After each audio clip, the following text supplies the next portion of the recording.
It has become one of the most intriguing encounters of modern-day UFO research. Hey, this thing just turned on my nose. It's coming up. 2 miles.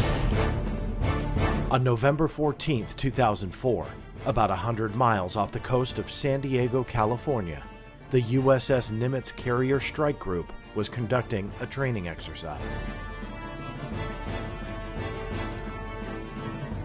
Multiple U.S. Navy pilots, along with numerous Navy personnel on board the USS Princeton, all witnessed the event, and to this day, it remains unexplained.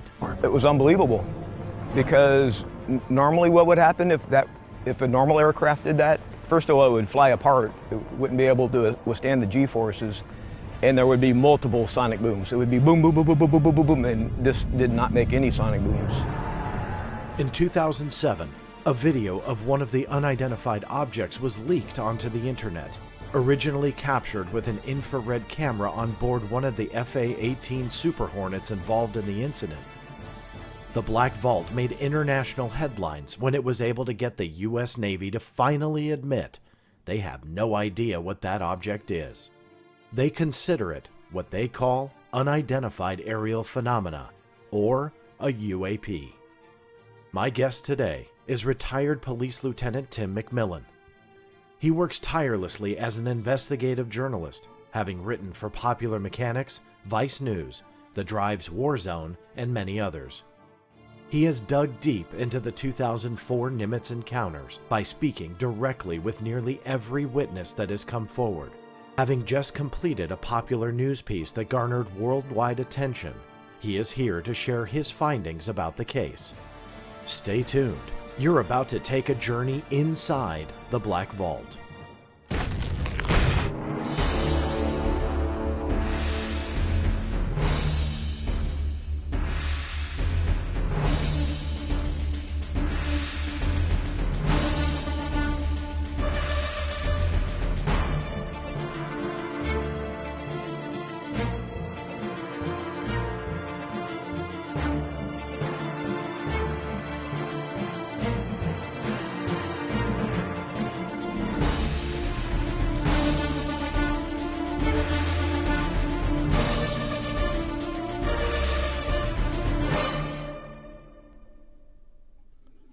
That's right, everybody. As always, thank you so much for tuning in and taking this journey inside the Black Vault with me today. And on this journey, Tim McMillan. He is back inside the vault. Tim, all the way from Germany. Welcome back to the show. Yes, man. Great to be here. And that is, I guess you're right. Last time I was here, I was back in the States. So yeah. So that's right. Now I'm here in Germany. Yeah. It's a little chilly. I have to first off say thank you. I had to change the time on you, and you were so gracious to just stay up a little bit later. And with kids, I know that that is a very difficult thing to do. So thank you for that. It was actually my kids that I get to blame that had their Christmas show today, and there was a minor miscommunication on my end. I thought I'd be back in time, and I wouldn't be. But you were awesome. So I really do appreciate you kind of, taking that one and staying up a little bit later with me. Dude, no problem. I mean, family comes first, man. And so, yeah. I'm glad you didn't blow your kids off for this. I was gonna, and then I figured, you know what, I might as well go see my amazing little 5-year-old do his dance. So that was a lot of fun. I wish I had time to show everybody the video and be that dad all of a sudden bragging, but anyway, so thank you for that, and thank you all to those who are listening live, watching live here on YouTube. If you're listening to the recorded version, just so you know, on the YouTube channel for the Black Vault, I stream a lot of these interviews live. So if you're listening on the podcast, definitely join on YouTube. It's a lot of fun, and there's ways to text in questions. You'll see that telephone number on the screen for those who are currently watching live. Feel free to text in your questions. Now, that said, I do want to make sure that I thank Dave Beatty, who is the mastermind behind the Nimitz Encounters film, which helped create your introduction. So a special thanks to Dave. If you have not seen the film, I know Tim has, He's seen it a few times, I bet. But if you have not seen it, if you're watching live on YouTube or if you're in the podcast version, the link is below or in the description. Make sure you watch that. Dave did an amazing job. He's been a guest on this show before, but Tim, I'm sure you'll agree, he worked tirelessly on that. And he was very gracious to us as well to allow us to use those visuals to create that introduction and very much help kind of set the stage for why you're here, Tim. And I'll stop blabbing here, but I have to congratulate you on your success since you have been on this program. You were obviously highly successful before. Don't take that the wrong way. But I mean your continued success since you've appeared. You have written great articles for, let's see, The Drive's WarZone, for Vice News, for Popular Mechanics. You are getting out there, man, and I really admire that. I admire the hard work, and it shows. I mean, you've done some amazing work, so congratulations on that. And that paves the way for why you're here today. Very recently, you dropped an article on Popular Mechanics all about the USS Nimitz UFO encounter. Now, not everybody who listens to the Black Vault is into UFO, so now I'm going to pass it to you and stop blabbing here, and have you just give us a couple-minute synopsis here on a rough overview. What was this case all about? Sure, but first and foremost, I'm going to flip back real quick because I couldn't agree more with you, what you said in the intro there. And I did an AMA last night on Reddit, which was a lot of fun. I'm not a Redditor, so there may be some people listening here who kind of bled over because I mentioned it.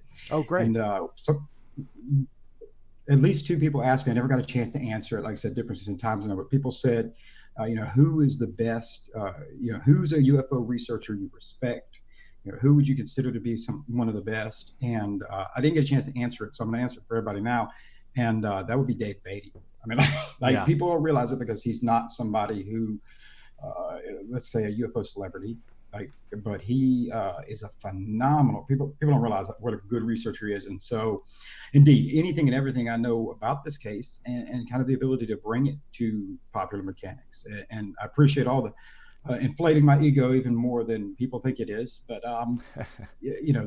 those publications that allow me to do it, that cover a topic, I try to bring a serious tone to it. So them allowing me to do it, really, hats off to them. A lot of respect for them allowing me to kind of have a platform to present, hopefully, some objective information about the topic. Now, to your point, now that I have gone off the rails already, remember you said it was late. That's why I said it'd be fun. It'd be kind of like I'm drunk. Don't lie. You've got those cocktails flowing. It's Friday. You can wait. Dude. Saturday morning. What is it over there? Now we got a couple hours towards Saturday. Oh, good. So crack another one, Tim. No worries. All right. I'm hungover from the day before. Good for you. Hair of the dog. Yeah.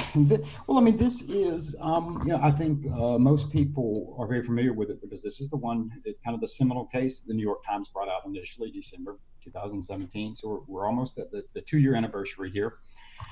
And this is the one where the Nimitz Carrier Group, Strike Carrier Group 11, was performing maneuvers off the SoCal training range off of San Diego, about 100 miles off the California coast there in the Baja. And they began to experience initially radar contacts, unknown radar contacts. They were out there in these maneuvers for, there was a host of new equipment on the ships. And so they were testing, preparing that the actual carrier group would end up deploying in theater the first of that next year in 2005. And so there was a lot of kinks to get worked out. In fact, that's exactly what Gary Voorhees, one of the witnesses, told me. A lot of kinks to get worked out. And so they started experiencing anomalous radar returns. These were objects initially, and I think there's maybe some misconception as to what the initial radar returns were, because I think it gets blurred in with what the pilot saw. Mm-hmm. But these were at times, more than one object. So they're looking at a scope. And this is some of the best radar. This is the Spy 1 Bravo radar. It's brand spanking new. This is the best of the best. It is not a scanning array radar like you think with the the good old doop doop. So it is a continuous pulse system, and it's picking up anomalous aerial contacts, which are going about 100 knots, which that's actually slower. There's this is very associated with some of the other things that'll happen later, but it's kind of just meandering along, much like a helicopter, except for the altitudes that this thing will go up and down, or these things will go up and down, or anywhere from coming towards the close to 60,000, 70,000 feet down to the ocean surface in a very, very, very quick amount of time. Mm-hmm. And so the assumption is, like, I think, everybody's pragmatic here. These are trained military professionals, and something's wrong with the system. It's brand new. You get a brand new car, and it's haywire. So they end up taking and Gary Voorhees was instrumental when I interviewed him in the article, because he was the Aegis systems technician for the USS Princeton, which is a missile cruiser. It's kind of the brains of the carrier group. It's one of the most important ships in that carrier group. And so they took these machines down, recalibrated them, put them back up, and lo and behold, the contacts don't disappear. They're coming up clearer now. Like they're coming up better. And so eventually, and I'm sure we'll get into some of what the witnesses said, so just give them a broad overview. Eventually, the decision will be made. They had a training exercise already scheduled for that day with 2 F-18 fighter jets. They will be sent to try to make a physical intercept of one of these objects that's appearing on radar.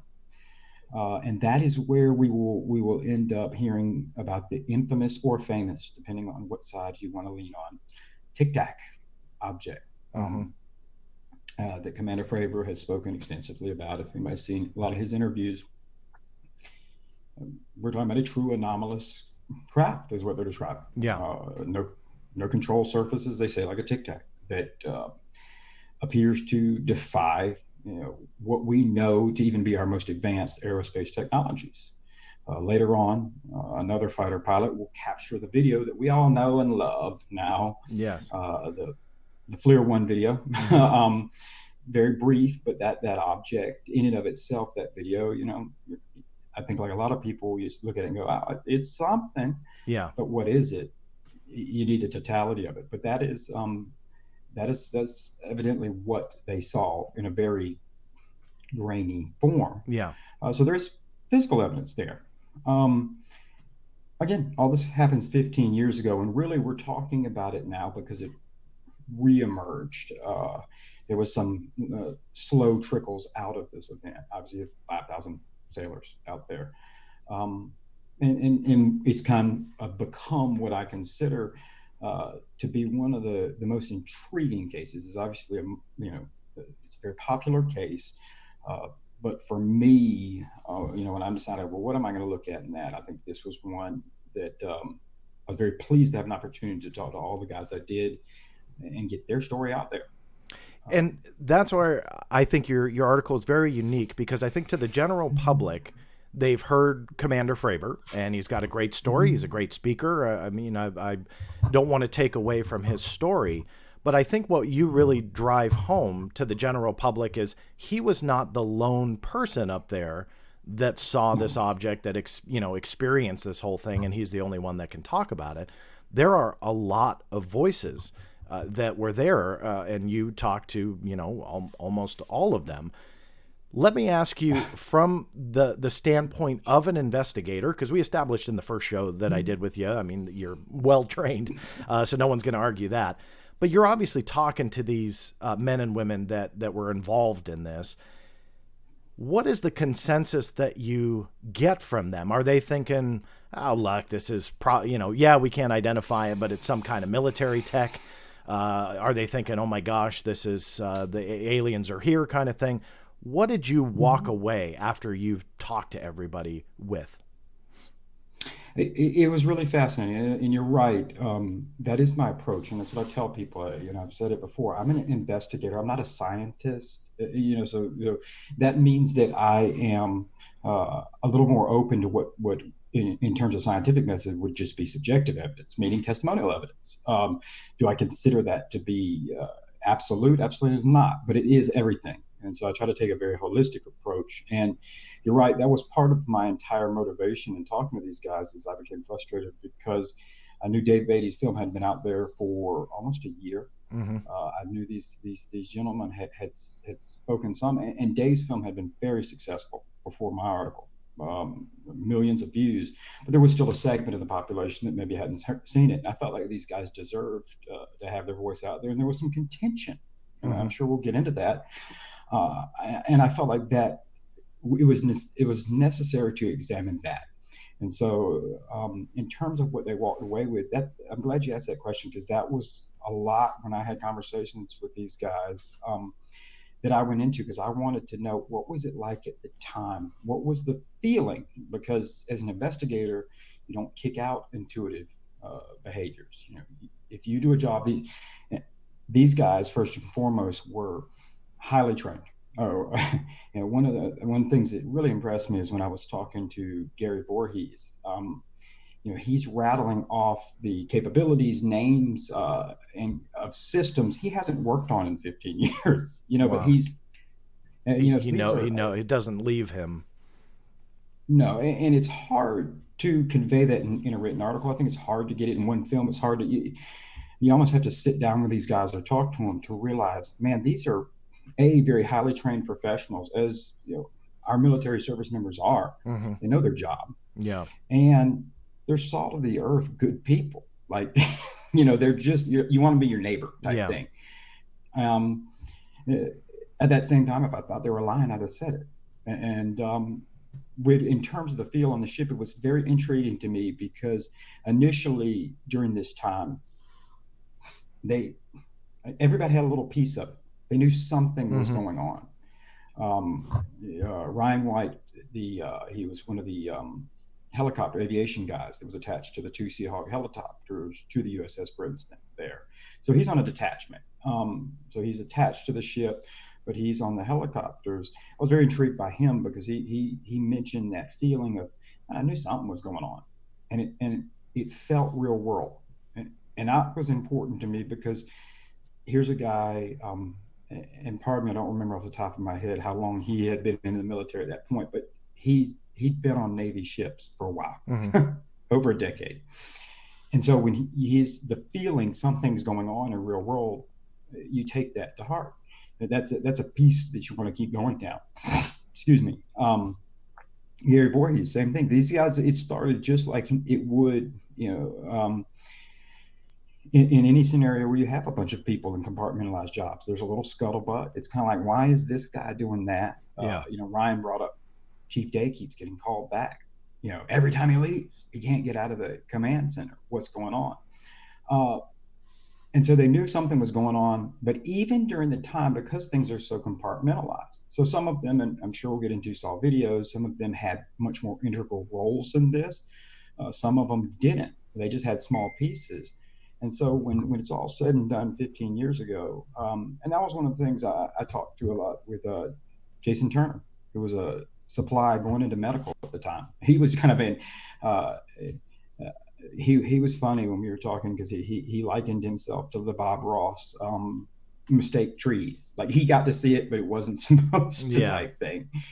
But a great guy. And I think they all walked away with it thinking, what just happened? But I will say, when it comes to why didn't it come out sooner, or why didn't these guys, you know, I asked them, was this like your defining moment in your life? And they're like, no. I mean, I had been in the military, you know, there was a lot of things that made me who I was, but it kind of was weird. And I think a lot of that was dictated. Gary Voorhees covered that up well with me, is saying that the general tone from the command and the senior NCOs was just disregard, like it wasn't a big deal. So anybody who's worked in a military organization, or in the military, or a paramilitary organization like I was in, and in a command level position, I realized that that's absolutely true. How your subordinates are going to behave and treat this will come from how you behave, and you don't have to say anything. And so that was the thing Gary said, is very likely, for whatever reason, you know, at the top highest command, you know, it could be the captain of the ships. So their next in command comes in and says, "Hey, Captain, we're having these weird things going on," and they go, "Yeah, cool." Well, that's going to be the way that it trickles down. So, to some extent, because of the lackadaisical kind of, I think they put it in their. God bless him and God rest his soul, Stanton Freeman. I think they put it in their gray folder, like you used to say. You put it there, and it wasn't until 2017 and people said, it came out on the news and said, "Here we are." Did guys go, "Oh wow"? I kind of always wondered. Yeah. And let me ask you, like, why is that? Why? You would think that something so profound would essentially stick with you and you'd want to talk about it. And this isn't a knock against them, so don't take the question the wrong way, but did they say that there was a specific reason why they didn't talk? Were they asked to not talk? Were they told to not talk? Did they have security clearances that prohibited them from talking? Or did they even talk about that with you? In roundabout ways, yes, but I'll be happy to answer that question because just in my experience and in talking with them. No, first of all, nobody said anything to me that they were signed NDAs for, non-disclosure agreements for those who aren't aware. I was really impressed by these guys because anytime I ask a question that could borderline on something that would pertain to the security classifications, the security oaths that they took years ago, and none of them are in anymore.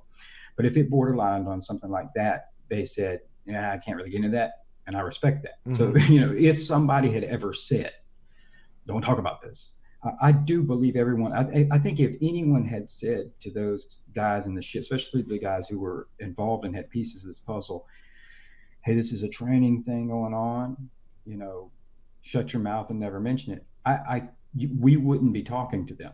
And so no one ever said that. In terms of why they didn't come running right back out, and especially when you look at guys like Gary Voorhees, this was the last time he was on a naval ship. This was his last hurrah, great send-off. The fact that they didn't, for me as an investigator, made it more believable. Yeah. And I know that sounds weird to people. No, it's not at all. Yeah. Yeah.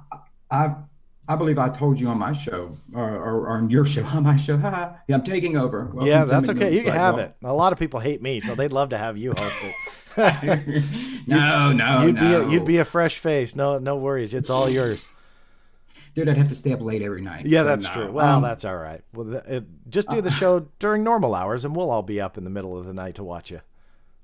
Cool. But what I was saying is I think I share with you that I had my own experience of seeing something weird. 8 years ago. And though I don't mind telling you about it, I have talked about it before. I did a radio interview not too long ago and I was surprised, unprepared. And the radio host asked me right out of the gate, "So tell me about your sighting." And I remember being like, yeah. Because it's well, I know you're like, wait a second, from a producer, from a media standpoint, that's a crappy thing to do. But also, man, I'll just say, I think that, and this comes from interviewing other people, when you are actually in and around something that I will say challenges your reality, and that doesn't mean it's aliens here, okay? Yeah. I'm just saying the perception you walk away with challenges your view. It's a weird feeling. And in some regards, it's something that you, I always hope I don't have a better word to describe it, but typically when I recognize that somebody is telling the truth about something is because during our conversation, I watch them experience what I liken to shame, where they will go back and forth, where they will go, I saw this thing dart off at hypersonic speed and then, a gray alien popped down, but maybe I was dreaming. Like they try to mitigate it themselves. Sure. And, even these guys to this day, I've always been impressed because a lot of them, if you were to ask them, I think the majority of them are like, I'm 50-50. Is it ours or something else? The ours versus theirs. I think Patrick Hughes, I believe it was, and correct me if I'm wrong on that, actually said 50-50. I think just yesterday on Twitter, somebody asked him what he felt. And I think his response was, 50-50. And that's what's intriguing about a lot of these witnesses that come forward. because they didn't, come out of the service and say, okay, I saw aliens out there, and start immediately talking about it. It was something that took a little bit of time, and obviously that's not what they're saying. They're very open to explanations, and that's what's always been kind of a draw for me when I hear and read your article, but, see Twitter posts and just try and follow, what these guys are saying. And it's, for me, it's intriguing because I like that open-mindedness. Nothing drives me more nuts than if somebody says, I experienced this and no one else can tell me otherwise. I saw an alien and that's it. But they come with no proof and no nothing. And that's admirable. I really like that. Did you get that this was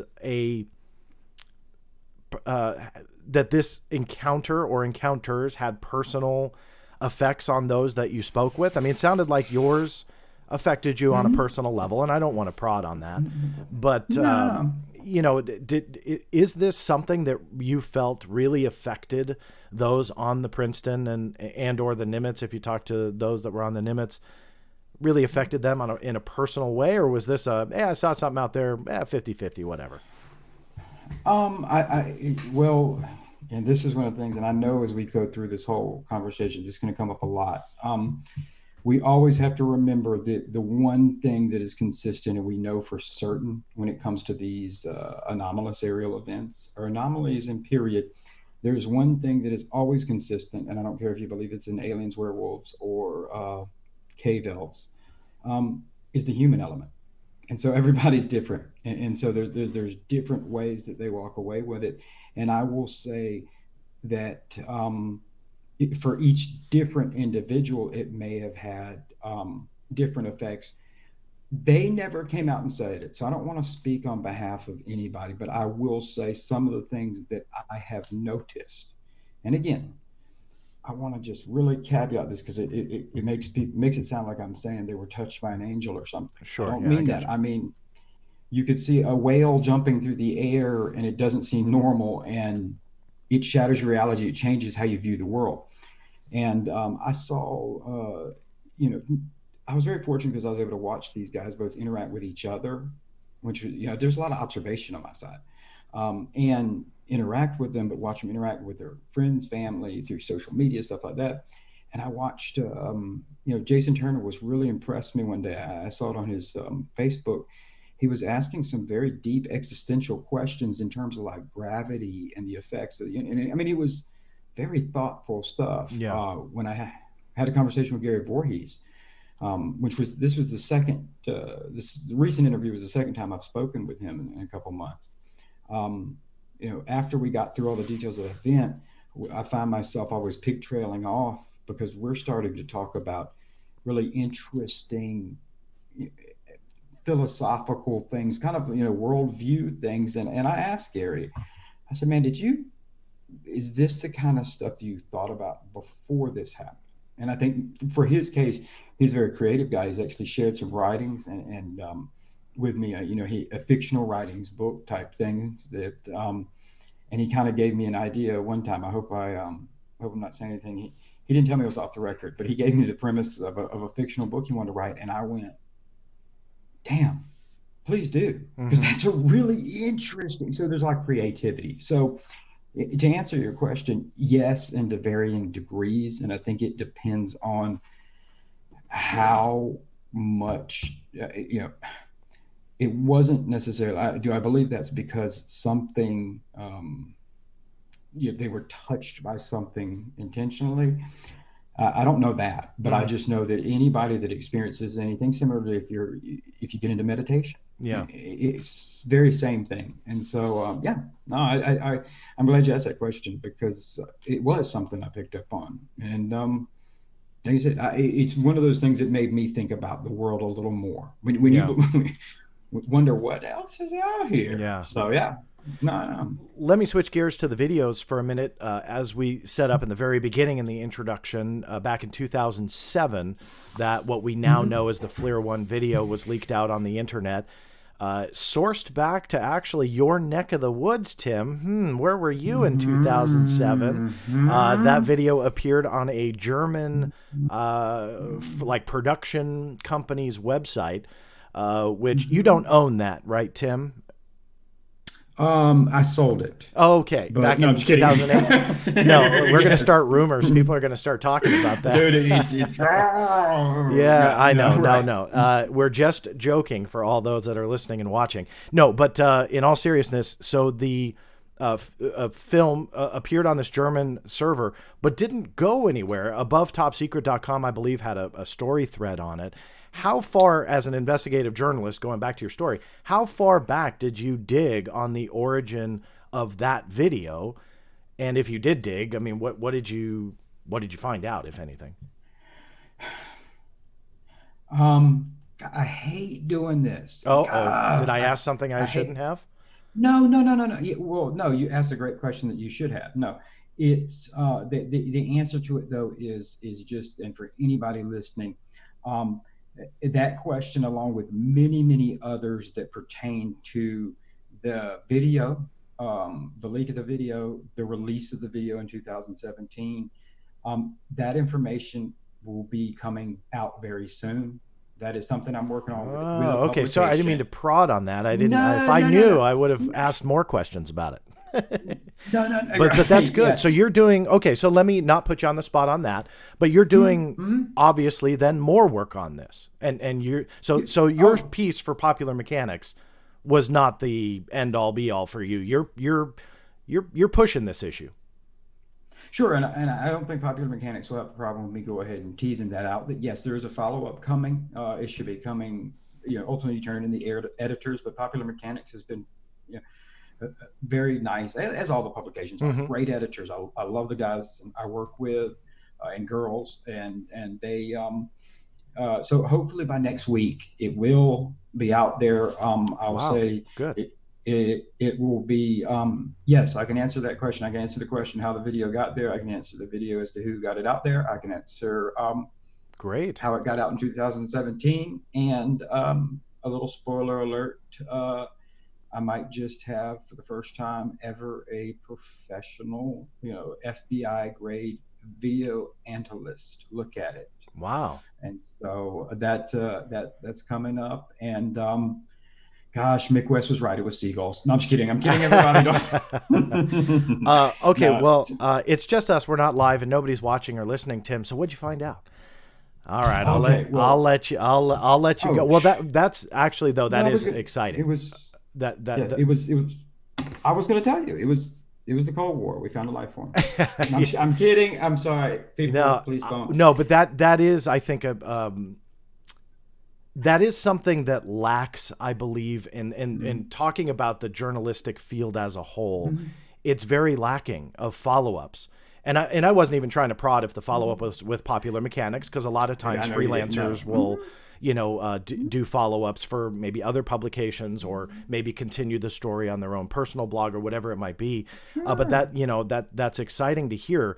But let me just kind of straight out ask you about that, from a journalistic standpoint. There's a lot of I would say conspiracy theories that I've heard over the years that the media squashes if you get too close to the truth. Obviously, with this case, we are getting into immense public interest here. In the course of your research, maybe this will bleed over into your follow-up too, but in the course of your research, did you ever get any pushback from anyone, whether it be an editor or a secret email or a phone call in the middle of the night saying, Tim, you're pushing this too far? Or were you just able to make the best story that you could?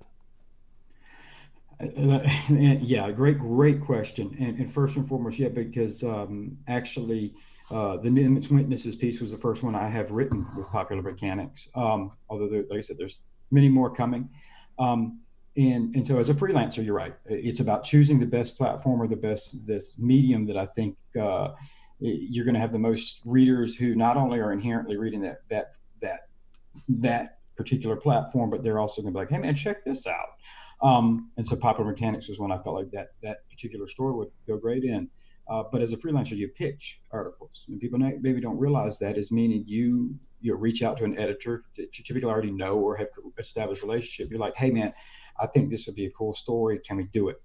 When I pitched the Nimitz Witnesses piece, which you kind of just give them a teaser where you want to go, I have no problem saying that Popular Mechanics' reply back to me was immediate green light. Tell Wow. us what you need.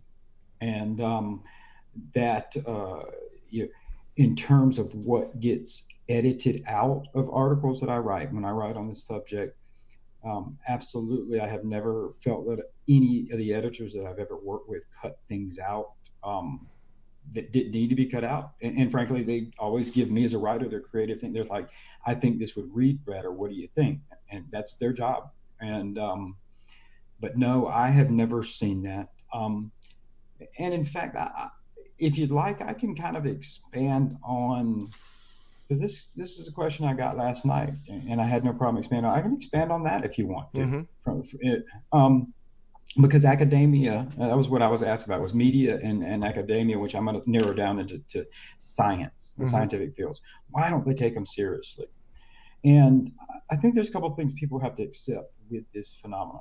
And one thing is that as much as we want to peg it into an objective frame of mind, no matter what our belief are, the phenomena itself is not objective as of yet, meaning it's unknown. It's categorically unknown. It's not objective. And so from the scientific fields, my dad's a PhD professor. I grew up around, academics. I can tell you, they love making new discoveries. They love exploring things. They love being able to control the environment in which they do those in. And so the variables that they're testing and everything. With this topic, you're talking about something that you can't predict it. You can't control it. You can't all right, get me a random sample of 15 UFOs to fly by. It's in control. Yeah. What it is, I don't know. And so that's a scary thing. And so I think for most academia, they just are like, that's so far out of the bounds of how science is done. It's a controllable environment that even other aspects that people would like to see, material analysis, photograph review, those are just kind of collateral damage to a topic that is not controllable in most scientific things. There are some ways we can look at statistics and data. So with the media, when the media comes into it, people have to understand, we're talking about your mainstream media, your 24-hour news cycles and everything. They're a business, and I'm not knocking that, but the ad revenues are what generate that. Viewership generates ad revenues. That's how they keep the lights on. They stay. So they're trying to bring in people, and people inherently, it's just how human nature. They like being scared.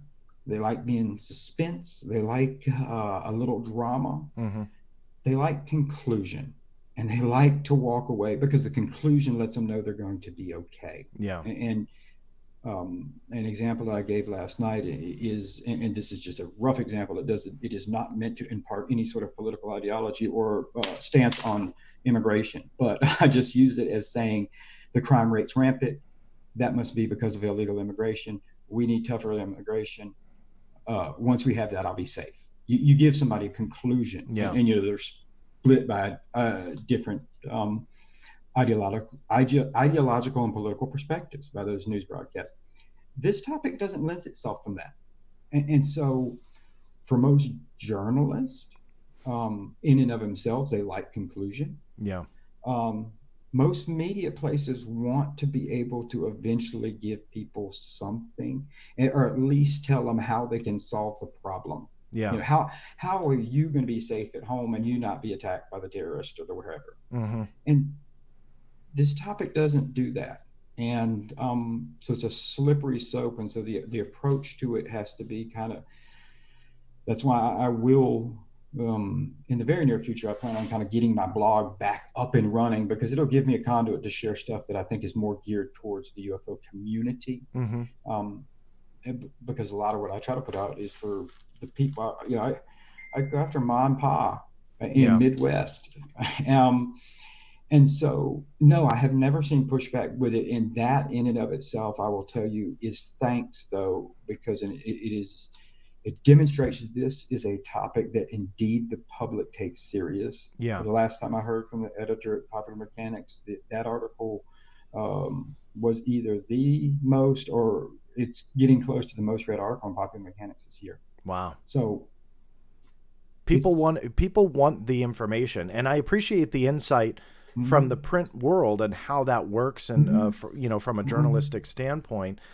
Simply because, I mean, very quickly, I get that question a lot, especially working in television, and that's something I've always tried to convey to audiences, because people are so anti-television. They think it's part of the cover-up, and you don't see X, Y, or Z on this television show or that television show because it's too close to the truth.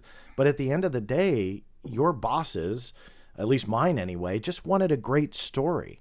And as the writer or the director or the producer, all of the above, as long as you produced an excellent piece, they'd put it on. Sadly, you'd get the producers, or again, from a journalist standpoint, writing print as well. You could get someone that'll debunk something, and that's their aim, and they have the power to do it.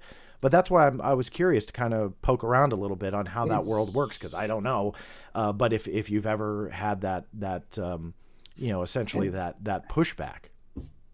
No, to keep it going, it has to be, and that's the thing, is to keep the momentum going, is you're right, because it's trying to figure out how you can keep it interesting. How can I convey what motivates me to do it? And I tell people, I don't chase it to solve UFO. Yeah. That's not my goal. I don't know that that's possible. And so it's the thrill of the hunt, but where is it not clickbait? Again, another cliche of mine is saying, if you're out here only pursuing the topic because you believe that disclosure is coming, or that debunking is coming, or that you're going to get what it is in your lifetime, well, I think that you're losing a lot, and you're missing the fun, because it's like being a football fan, but you're only a fan when your team wins. Yeah. That goal is the win. All the action's on the field, all the entertainment. You show up to the game and you're a fan because the action on the field, and every time your team takes the field, the expectation they can win is there. And so enjoy that. But can you get that to an audience who isn't a football fan? You're trying to get them into an issue that fundamentally, we could be, if you want to go to the broadest spectrum, that this could be whether extraterrestrial or inhuman or whatever. Well, that's the most significant thing since, the advent of language in humanity. I mean, that's how dramatic a change that would be. Yeah. So I think that's a big part of it, is why I try to take a very significant approach. I treat the topic significantly because I believe it deserves it. Yeah. And that's, but you're right. I mean, my biggest compliment to you is for that fact right there, is that it deserves it. And I have said, similar things myself on a personal nature, that this field deserves so much better than a lot of sometimes journalists, sometimes television producers, sometimes researchers give it. So my sincere compliments on that viewpoint. A very quick side note to those who are watching live, Stephen Padilla, a quick shout out. I really do appreciate that support for the website using the super chat. All proceeds obviously go to the Black Vault and making this show possible. So Stephen, thank you for your continued support of this show. You mentioned, Tim, a couple minutes ago about a conclusion. And I want to ask you, after you have arguably spent an insane amount of time, I don't want to insult any other researcher by saying the most, but you have spent an exceptional amount of time talking to the witnesses, looking at the information. You're obviously working on additional stories. At the end of the day, does Tim McMillan, the retired police officer, the investigator, do you have a conclusion on what happened in 2004? No. Not at all. Are you 50-50? Can I... No, I don't know if I would want to put a percentage on it. Here, okay. Let me explain first and foremost. I have absolutely no reason to doubt the guys that I talked to. And in fact, I walked away from them very impressed with the things that they said, even though I know that they face some criticism at times. And even those criticisms, I'll say, again, it relates to human nature, meaning that all of these guys have a piece of the puzzle. None of them, and all due respect to Commander Fravor, I have never had an opportunity to speak with him. I've tried to, but I know that he kind of maintains his privacy. I understand that. I believe he has a piece of the puzzle, but he doesn't have it all. And each one of these guys have a piece of the puzzle, and any other witnesses that decide to come forward will bring pieces of the puzzle. Only then can we get a conclusion. And Yeah. but are there enough pieces yet? No. If you wanted me to say in the balance of probabilities, things that I walked away with, in the balance of probabilities, I do believe that their testimony that some individuals came aboard the ship and seized data that was related to these events very shortly after. I was not in the Navy, and so I can't say if this is atypical, and I take their word for it. I didn't find a single person that said it wasn't atypical, or excuse me, that that is weird for that to have happened. And I know there was some of the source of contention about some of the guys said they saw a longer video.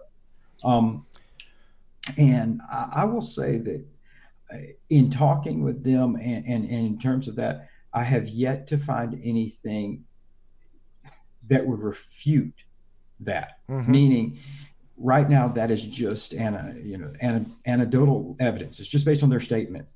But in how they said them and the consistency with other parts of that, I'm thinking, okay, that sounds like, that's very plausible. That's conveyed in the article. It's easier here when people can see my face as well. But if you haven't watched Dave Beatty's film, I urge people to, because one of my favorite persons recounting seeing the longer video is Jason Turner. And I urge people to look at Jason Turner when he recounts that. Look at his face and tell me what you think. Because when I watched it, I went, that guy's pulling, it's like, now I'm leaning on the psychology background. That guy's pulling from episodic memory, and he's seeing something again, and it's not normal. Well, where the hell did he get that? Yeah. If he didn't see these things. And so that's intriguing. These are the unknowns that go into it. I do believe that those, in the balanced probabilities, those are avenues that are still worth pursuing. Yeah. Did the event occur? Yes, I absolutely wholeheartely believe it did. Do I believe that what the pilots saw and are describing? Absolutely. And in fact, I'll give you a Black Vault exclusive. Yes, I'm listening. Yes. Everybody glean in. Yes, please turn your volume up for everybody who's listening. I'm not going to name the individual out of respect for them. Because they were kind enough to talk to me and everything. But I did speak to another pilot who was there the day during the intercept, not the one who filmed it with the FLIR footage. So this was somebody who has not really spoken out.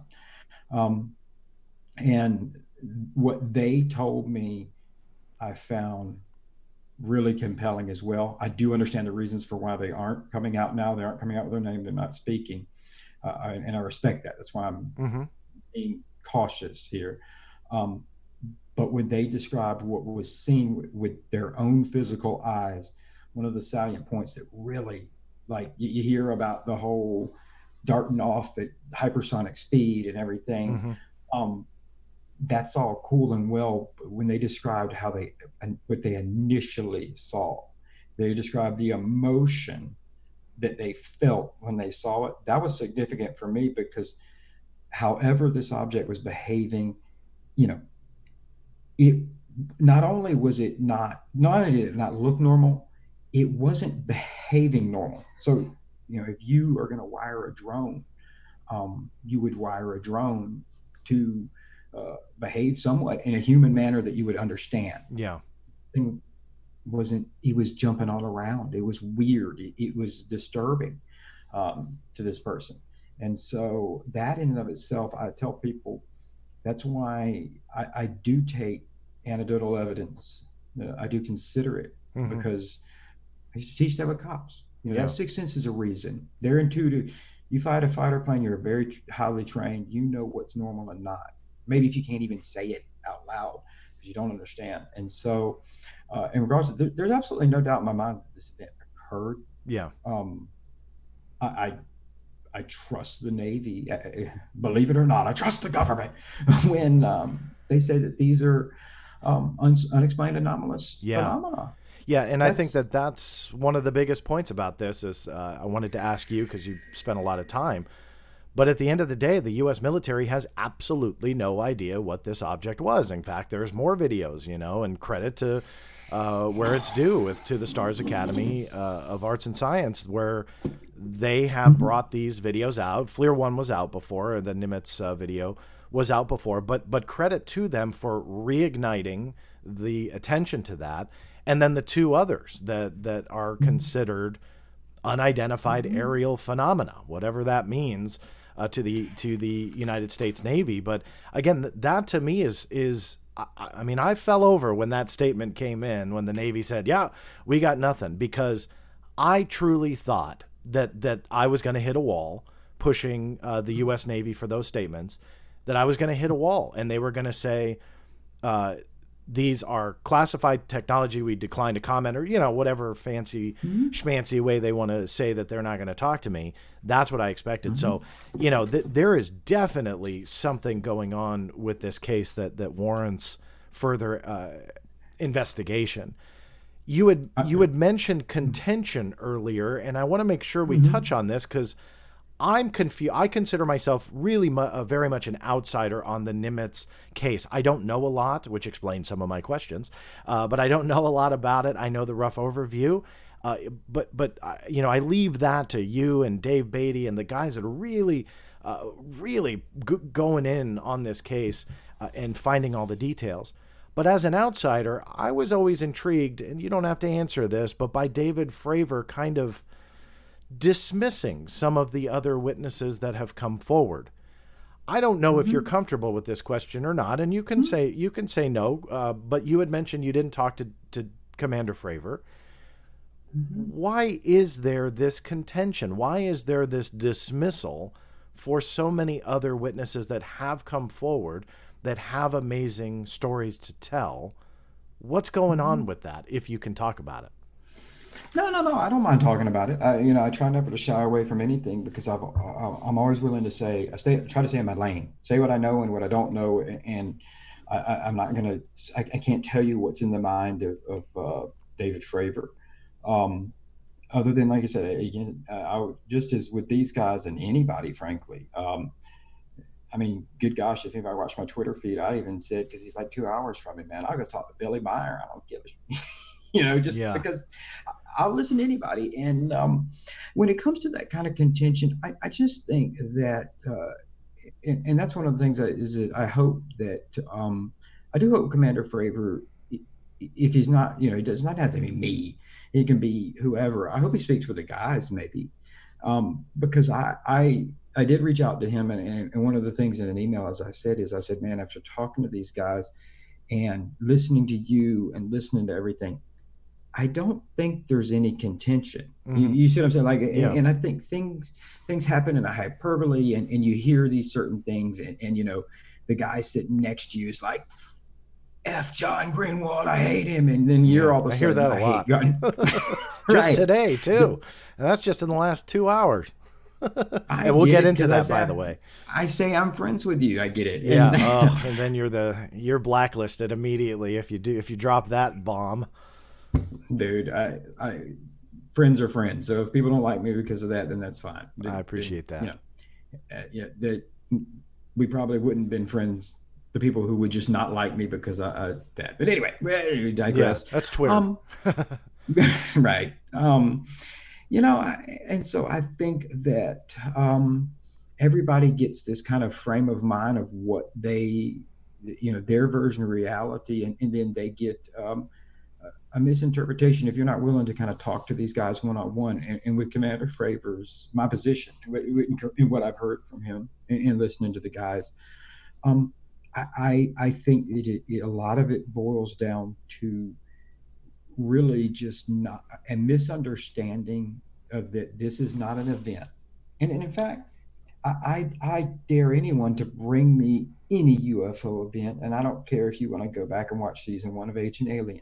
You can tell me about the pyramids. That involves one person that can solve it and knows everything. And so it is something that's going to involve everybody. And I think, one of the things I have no problem saying, and because anybody that would say, well, those enlisted guys, they're full of it.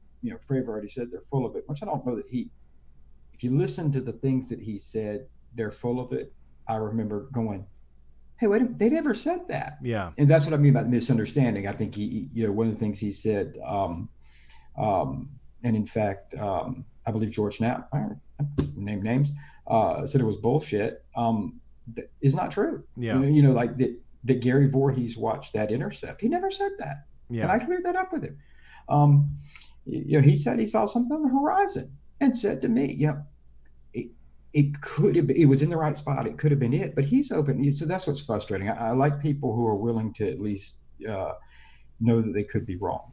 And I'll just say this last thing because I'm rambling here, is that in terms of the omnipotency that any one person on this ship, and I heard Commander Fravor on Joe Rogan's podcast saying, he was one of the top 20 highest ranking people on the ship. Mm-hmm.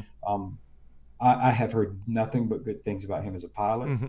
And I mean, phenomenal pilot. I will just say, because part of his is, if this all went on, I would know, because I was one of the top 20 people on the ship.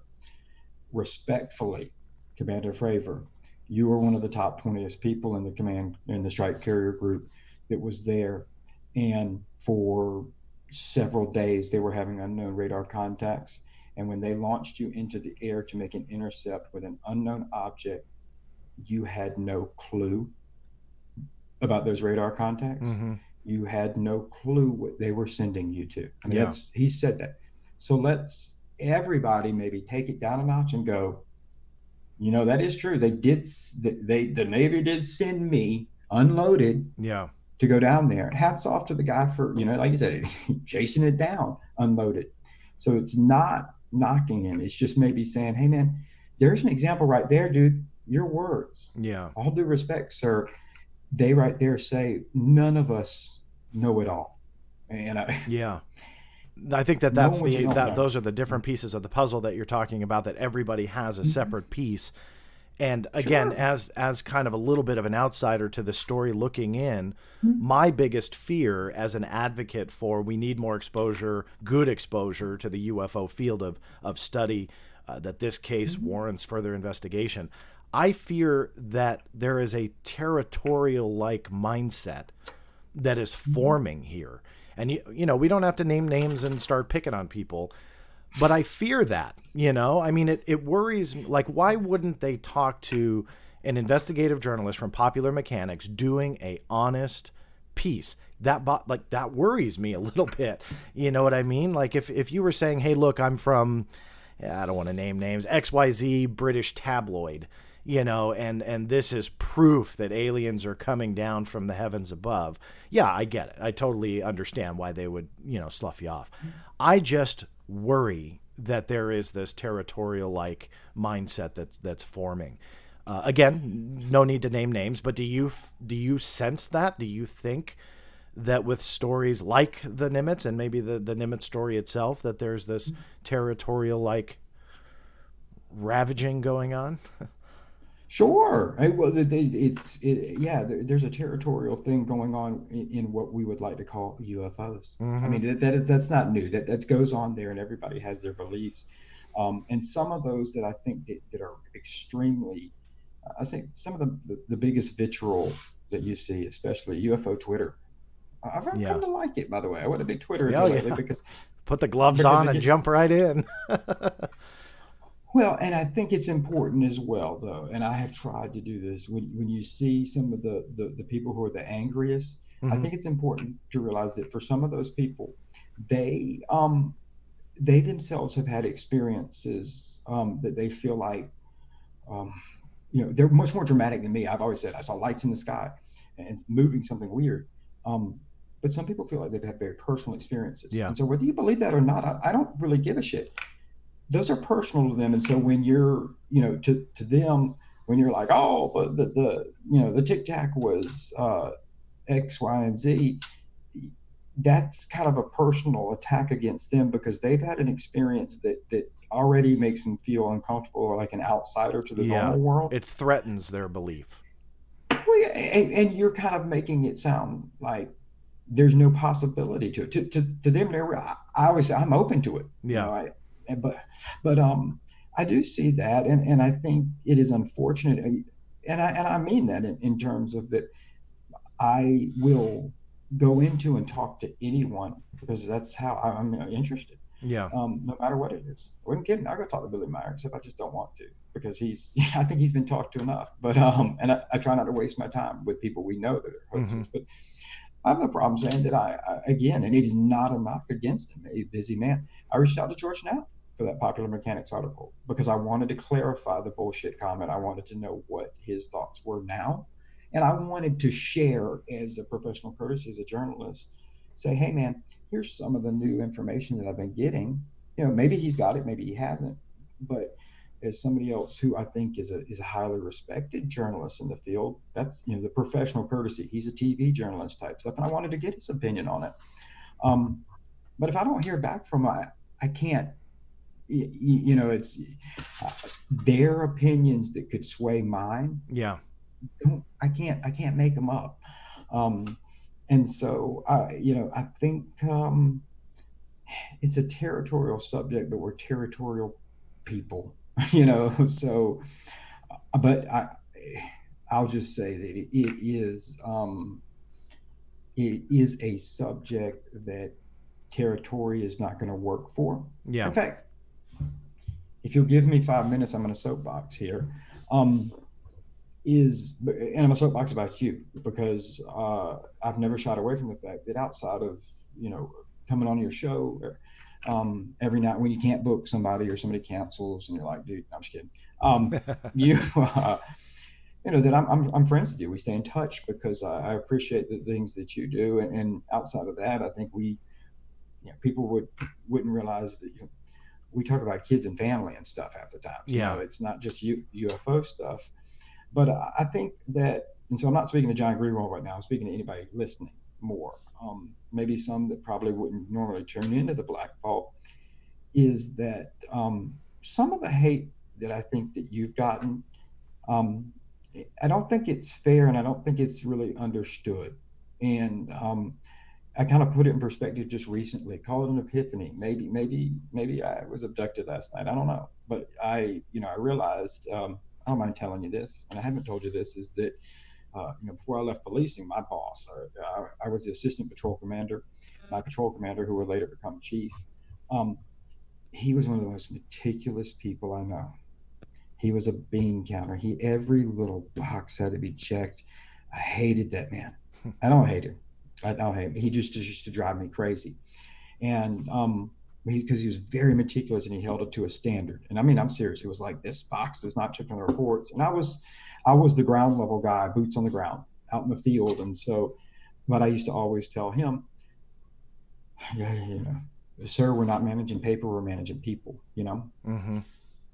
After I took early retirement and was working as a legal analyst and intelligence and investigative analyst. And so I get called into to court cases very rarely, but to come into different things. And I began to see cops, the career I just spent most of my life in, I saw cops losing cases because little details are getting lazy and everything. And so even though I gave you that caveat that I hated my old boss, and I hope you're not watching, hey, chief, because he did make chief. In a lot of ways, that's John Greenwald to the UFO subject. And I'm not saying that you're the bean counter or the, yes, you're the guy we hate. And I quit policing because of you. And so interview over. No, what I'm saying is you're the guy that brings out details and you're very, very detailed oriented. And just like I said, he used to drive me crazy. I realized, true story, I remember leaving court one day and calling him. And I just said, we weren't ready, but saying, hey man, I have a lot of respect for the cops that you raised and the cops that you raised me to raise, because I just watched bad guys walk free because little details. Mm-hmm. And so for you, and I think where people get mad at you and people might think that he's just harping on the minutia. No, he's trying very hard to hold a standard. Yeah. Put words in your mouth. That's what I think. But you know what? It takes John Greenwald's. It takes Chris Cogswell's, who I think you've had on your show as well. Yeah. Who's a scientist who I'm comes a fan in of Chris. here. Yeah. It takes the Micah Hanks. It takes the Dave Beatty's. And you know what? whether people like it or not, it takes the Jeremy Corbells and it takes the George Knapps and it takes everybody. And I say that because they all bring something to it. And so take it for what they bring to it. You know, John Greenwald is your guy, man. Dude, if I need documents and everything, I respect that. And for me as the investigator, I think, and people see this behind the scenes, you know, for me as a friend and everything, and you know, I'll be like, John, just like I used to do my boss, but I don't hate you. I like you. You know, is to remember that, you know, people are here. It's not black and white all the time. You know, paper is paper. Yeah. But we need it, because if we don't have that standard, and anybody who thinks that any one individual, any one organization has the correct path, Mm-hmm.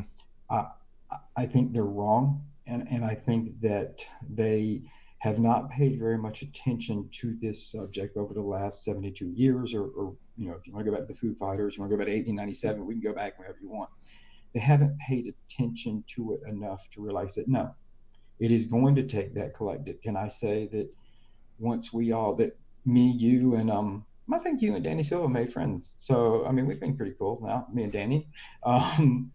Does it mean we're all going to have a camp out and roast marshmallows and solve this?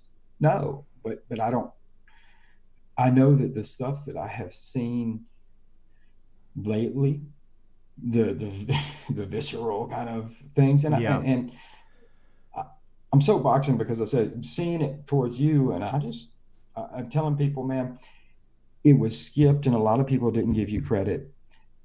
Yesterday, you released those FAA UAP sightings. Yeah. The FAA UAS database, the unmanned aviations or unmanned aircraft systems database. But within it are, for those who don't know, who are listening or watching, it's a database by the FAA that essentially catalogs UAS sightings, and these are like drones, essentially drones.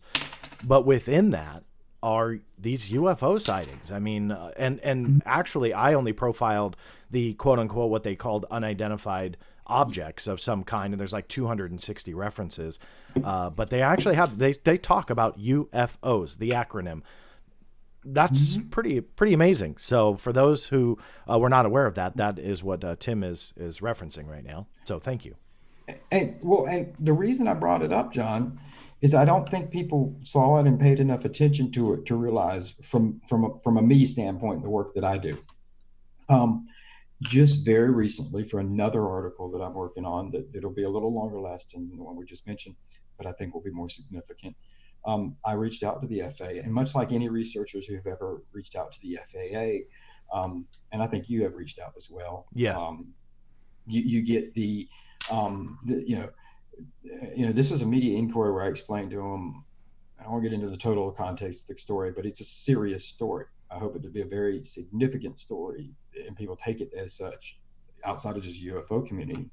And I said, can you just tell me what is your policy for if a commercial pilot sees something that you can't identify? I'm not talking about aliens here. I mean, something. It can be little Billy's drone. I just want to know, what is the policy for investigating that? And they, refer, is that they've probably done to you or anybody else to the UFO Reporting Center.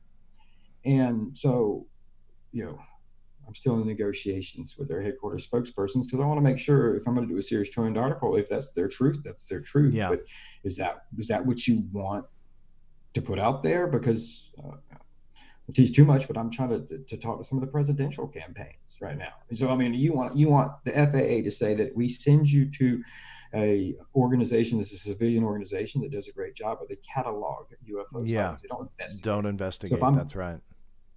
Yeah, your family's flying commercially across the United States, and something comes by, and they're like, "Hey, no, Bob, just call UFO Reporting Center." That's frightening. But I said all of that to say, you bringing out that FAA database, ladies and gentlemen, that refutes that, because who the hell's compiling that list? Yeah. And I'm not insinuating that means there's a grand cover-up or they're investigating it, but it does mean that something else is there. And so when you're able to, when guys like John can find that and bring it up, it allows guys like me to shove it back in their face and say, well, who the hell compiled this list? Yeah. Because I'm not trying to embarrass anybody. I'm trying to just get some legitimacy. Yeah. And going to what you were calling your soapbox, I'm not calling it that. I really appreciate your kind words. Today it was not planned. Today was very much an example of that, where I continued to push for answers from the Pentagon on various issues. And let me just very quickly say to those who are watching, and I'm sorry you lost my camera, Tim. I'll get it back in a second. The effort to get the statements that I did, actually, I was not aiming for what they gave me. And why I say that is I had sent requests to the Navy, to the Defense Intelligence Agency, to the Office of the Secretary of Defense, and to the Air Force. Now, for those who aren't aware, I dropped a story shortly before our live stream today, and I sent it over to Tim and made sure that he was well up on all the information in there, because a lot of people commented on social media to ask if we were going to be chatting about this.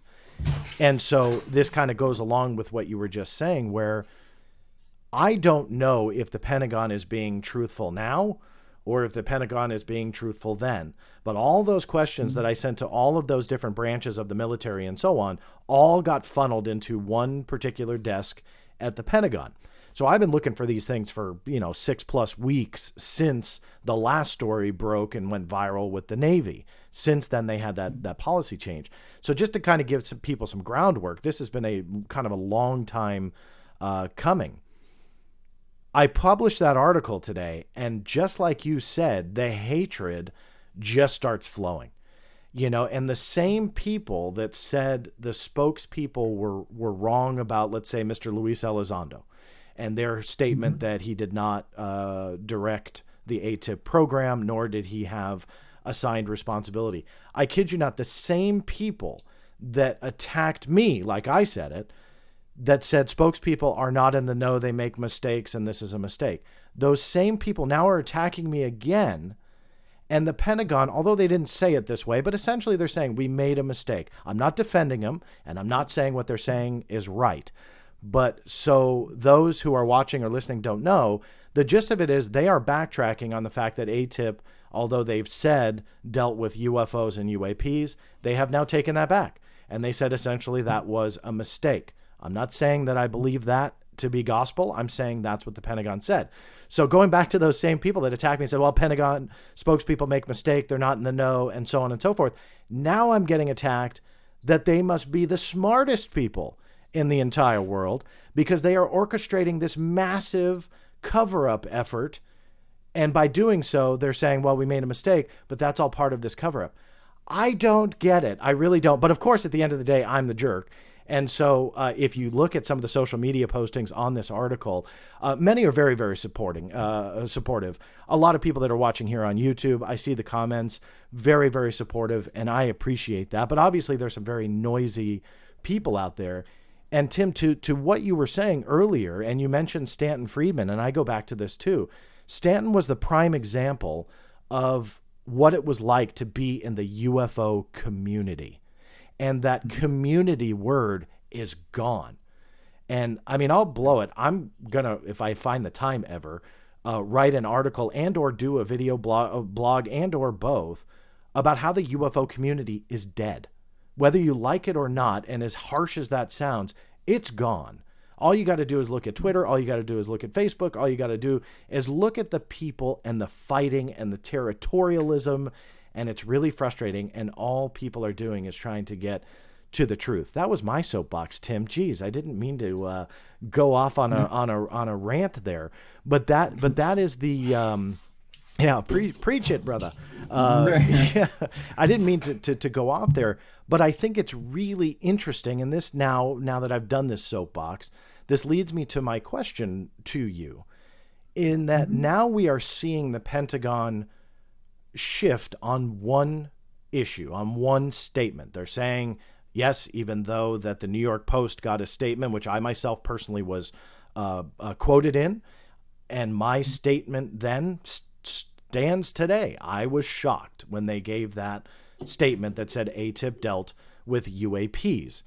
To give everybody context, my question to the Pentagon, I forget exactly which branch it was, but it all ended up in her office. So it was maybe asked to the Navy and it got forwarded over. But regardless, the way that I had worded my question like 6 weeks ago was how much of the, or excuse me, to the DIA, not the Navy, I misspoke, but how much of ATIP dealt with UFOs? Was it considered a UFO program, or was this a small element to it? That was the question that Susan Go had framed her answer around, and that's what we got. Now they are going back and saying, well, that's, not necessarily true. They have not wavered on anything else, however. As of the recording of this show, I have not heard, which is December 6th, 2019, they have not gone back and said, well, that Nimitz video, the FLIR one that we said was a UAP, is no longer. They have not wavered from any of those other statements in the past that I am aware of. They stand by everything else except that one. Now my question, Tim, off my soapbox, I promise. Do you think we will run into a growing problem here in the coming days, weeks, months, who knows, that the Pentagon is going to change everything they've said that has given the UFO community, what's left of it anyway, some hope that maybe we're getting somewhere? Do you think that we're going to be running into that they're going to change it? I don't know. While we were talking, I just got an email from the Pentagon and they said it is swamp gas. So I'm just kidding. I'm kidding, everybody. I'm totally kidding. You got to have a sense of humor in this field, or you're going to have the divisiveness. But you're right. I have to be careful, or I'll be a disinfo agent. Your question is, do you think we will see something big coming out from the Pentagon? Well, not maybe. big. I don't mean to step on you, but do you think they'll change it? Oh, do you think they'll change the UAP thing? Yeah. Is this going to be a trend, do you think? I don't know, but that one will be a tough one, in my opinion, just because that came from was it Joseph Grandisher, who initially said that, Naval Information Warfare Command, and now this is gone. I mean, things have funneled to the head with Susan Go, who is the strategic planner for the Office of the Secretary of Defense, Public Affairs. So we funneled it to the top. Okay. Mm-hmm. I asked Mrs. Go, and I've had a lot of conversations with her over the last couple of days. I asked her, why are we having to funnel it all to you? Because again, I want to keep reiterating about that human element when it comes to this. Is people need to understand these Pentagon spokespeople are human beings too, and a lot of times it's not like they have ran ATIP, but they have, they're dependent on getting this information from someone else, and then trying to convey it the best way. So they get a lot of flack, but at times they're having to deal with wherever they're extracting that information. And having been in somewhat of a smaller microcosm of a bureaucratic environment, I know, because at times I was our agency's PIO officer, or when other PIOs came up, like, hey, I don't care, go away. Was it the right thing? No. But so they're dependent on it. It's tough for them. I won't get anything that was admittedly non-attributable with Mrs. Go, but I do believe that I think that the Pentagon will hopefully facilitate in providing clarity to a lot of different issues that have caused contention throughout the community. I believe that things, where lack of information exists and where the blanks are there, so there's no information, you're dealing with a topic that's inherently unknown or unidentified. When things are unidentified, people fill in that obscurity with something. I mean, it's got to fit, like that's just, you'd be driving you crazy. And so whether it's on the side that everything's fit into being, the extraterrestrial hypothesis or aliens, or it's the skeptical, it's a flock of seagulls, it's a missile, whatever. Everything has to, you've got to fit in those blank spaces. And so what I find very frequently, and it's kind of teasing back to what you were talking about with the FLIR 1 video release and everything, is I find when I really dig to the deepest level of it, I go, it's not as conspiratorial. It's people make mistakes. Human beings are fallible. We're error prone. We're prone to exaggeration. We're prone to embellishment. We're prone to a whole lot of things. And I don't say that as speaking to any one person.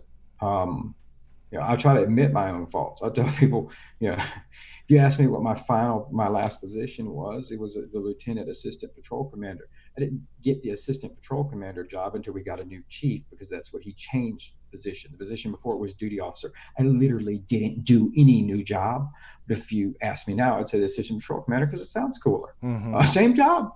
And so what I mean by that is we're human beings are prone to a lot of different things.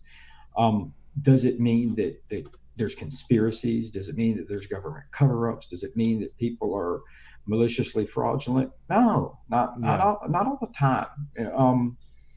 I tell, the UFO subject's no different than anything else in the world. And it is that if you watch the news, the headline news, if you were to watch it, you would believe that the world is a really horrible, shitty place, and everybody's going to die. And, there's just, but those are the most extreme examples of life, good and bad. Most of us don't win the lottery. Most of us don't get attacked by an alligator, that kind of stuff. But so 99% of us don't live in that world. And we want, whether it be somebody like TTSA, or whether we want it to be the Pentagon spokespeople or whatever, to somehow be perfect, and they're not. Now, are they malicious in their intent?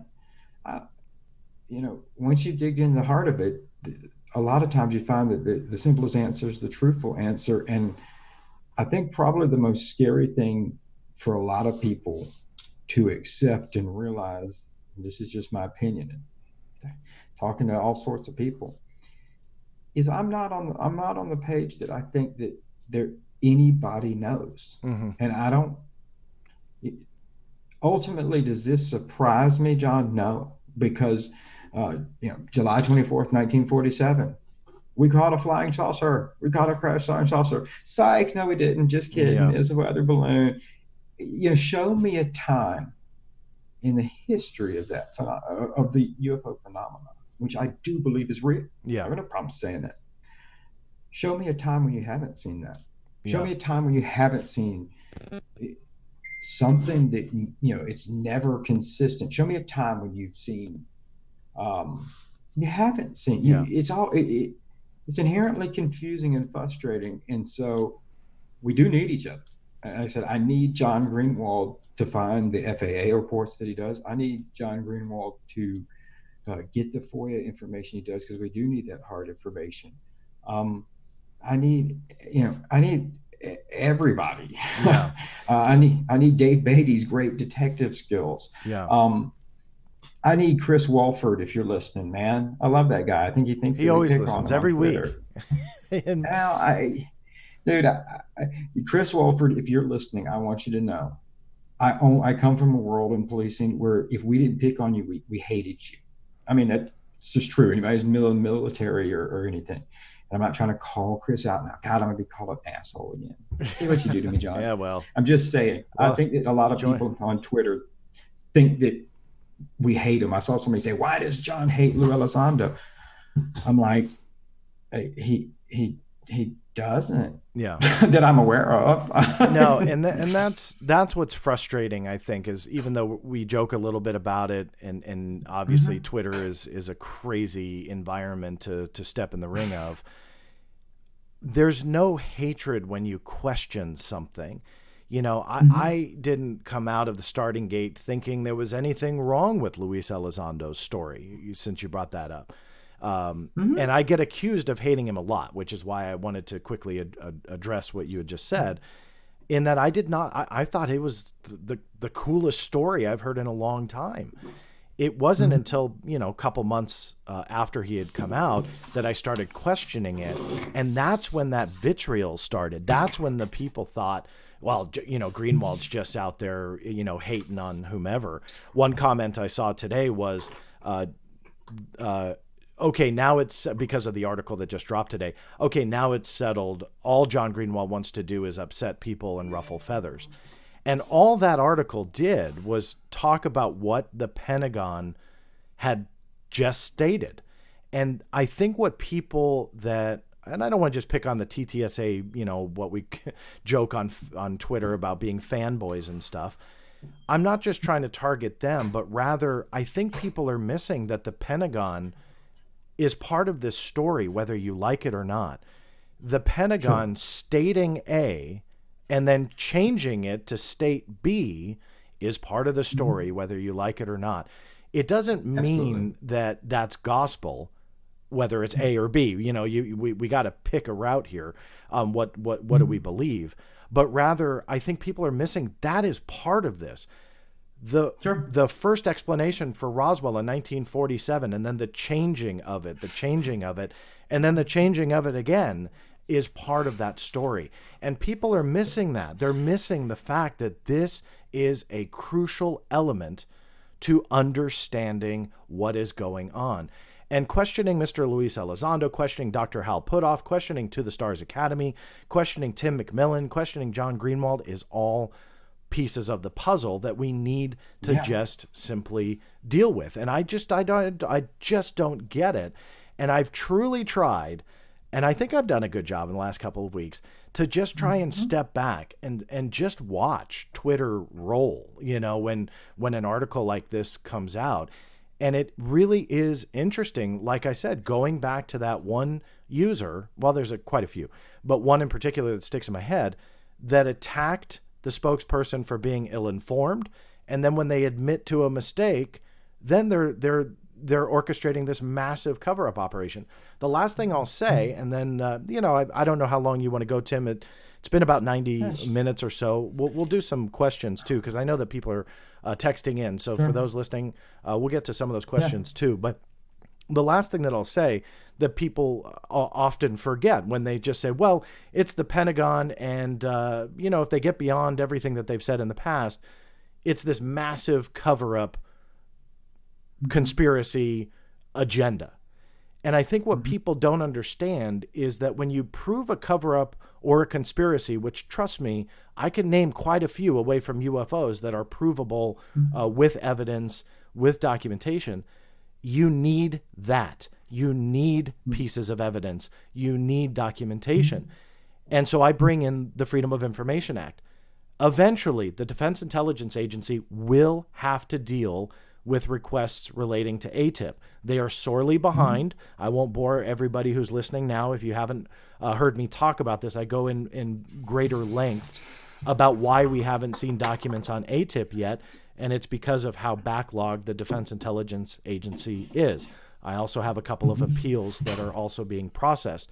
So in the next 6 months, 12 months, 24 months, whatever it is, those documents are going to be released. So now let's just take into consideration very quickly that this is a massive cover-up, that they are now backtracking and covering this all up. What the Pentagon just solidified is that every spokesperson hereafter, all the FOIA people within the Department of Defense, and I'm not just talking within OSD, I'm talking about DIA, they all now have to be part of the cover-up. Automatically. They all have to be brought in, and they have to destroy those documents, and that cover-up has to trust that no one will talk. You need the evidence to prove that conspiracy. I'm not saying there isn't one. I know that they've lied before and that they've covered up stuff about UFOs. But Tim, do you think now, right now, in this day and age, in the digital age, the whistleblower age, of people that have the freedom to come out anonymously and make accusations and or talk about things, and the law's on their side to protect them? We won't get into the debate on whether that's right or wrong. I'm just saying, like, that is the world that we live in. Do you think that the U.S. military and the government can maintain a conspiracy and a cover-up on this issue if they start backtracking on what they've already said? Okay. Well, first and foremost, and again, I always work on those balance of probabilities because I don't like to talk about what's fact unless I know it's fact. But I have no problem discussing this wholeheartedly because I know that the idea of governmental conspiracies, that it's intertwined with the UFO subject for good reasons. We have, I mean, shit, Roswell, that was inherently a cover up. I have admittedly not spent as much time looking at the old Richard Doty type stuff. However, for everybody who's listening, because I know I teased his files, I promise you I will be releasing them soon. I'm going to start going through my blog site. I apologize. I probably teased those way too early, and I got pulled off on those 3 features that just came out in November. But I am going to release those files. And so I think you see examples like that where there does appear to be disinformation. There does appear to be organized efforts to deceive people when it comes to the UFO subject. How much of those are inherently like real, true government operations, and how much of those are people who take advantage of positions? I don't know, because again, I grew up in a very military family, or surrounded by a lot of people in the military family. Uncles that worked at the Pentagon were high-ranking officers. My best friend's father and next door neighbor growing up was General Joe Votel, just retired commander of CENTCOM, retired of SOCOM in the Bin Laden raid. I grew up around. I remember going on family trips with to the mountains with my uncles and family, and seeing CIA contractors back when I was a little kid, and I thought contractors built houses. And so I've been around the scary people, maybe people think of, that would be part of these cover-ups and everything. And again, first and foremost, they were just people. People who actually didn't like going to war and didn't like the things associated with it. They felt like it was their duty. The family members I had who were in the armed services, but the ability to engage in a large scale. First of all, let's go with a large scale, widespread cover up that could last many, many, many years. That is extremely difficult, and I know people don't like hearing that because they've got their little leak memos, or they've got whatever that they consider to be very salient information. But I just speak in the terms of anybody who's ever worked in government, in federal government, local or state government. It takes 80 people to sign off on a form to go take a pee in the potty. Okay, to use a potty term for my kids. Like the bureaucracy in and of itself. And I can't remember who said this. Was it Philip Corso that said, the government is itself the best cover-up? Because I can't reiterate enough when people are like, the Pentagon spokesmen don't know what they're saying. No, the people that they try to get information from maybe don't know what they're saying, or people don't understand how it works in executive branches or political government. Is we have turnover in politicians. Guess what? All the leaders go out, all these people go. So there's constant change. That's how democratic society works. It's very difficult to maintain it, and especially in our day and age. I know people go, but what about MK Ultra? I get it. It was the 50s and 60s. Things were a lot easier now. I point to the NSA whistleblower, wiretaps that went on in the early 2000s. How quickly did that turn? You only need one Edward Snowden. And more importantly, I think I just want to say that whether it's TTSA people have accused of it as, or in general, I'll put this on the record. I've put this in writing several times. So mark it down on your calendars. If the federal government was engaged in a widespread, organized propaganda effort, that is what it would be, lying to the American public, in which the American citizens would be the target of that. That is illegal. It is illegal under federal law. It is illegal, under Title 10 and Title 50, depending on which branch. I'm not going to give you a legal briefing, but either way, you can't do that. You can target foreign offices. That's why, stuff like the Voice of America is run out of the Department of State, and it's legally bound. It can't come to American ears. And And so my point of saying all of that is that if any one of these people were an organized propaganda effort, the John Greenwalds that I just said we needed, the bean counters, and maybe it's your son one day that picks up the torch, that stuff comes to light. Yeah. You find the MK Ultra or that they didn't burn. And so whether that's 50 or 100 years, can I tell you that for a fact that that's not going on? I don't state things for a fact unless I know it. However, if that was ever come out, Tim McMillan just said, go look at it. It's illegal. It's unlawful. And I urge you, if we're bringing this out of the time capsule and it's 100 years from now when it comes out, hey, everybody in the future in your flying cars, hopefully I got screwed with Back to the Future. I don't have a skateboard that flies. But anyway, you know what? Then that is why we live in a democratic society. You make sure that people know that's not okay. There's laws in place to prevent MK Ultra type activities. Yeah. After yellow fruit in the 1980s, there's laws in place, that there's oversight in place. I recently had some really great conversations with, I'll say it, Christopher Mellon, and we talked about a lot of different things, and even going into the idea of the waived USAP. I know, dun dun dun, you know. And anybody who read my article that I did on the wave on special access programs in general. Sorry if anybody didn't know what SAP means. Special access program waived.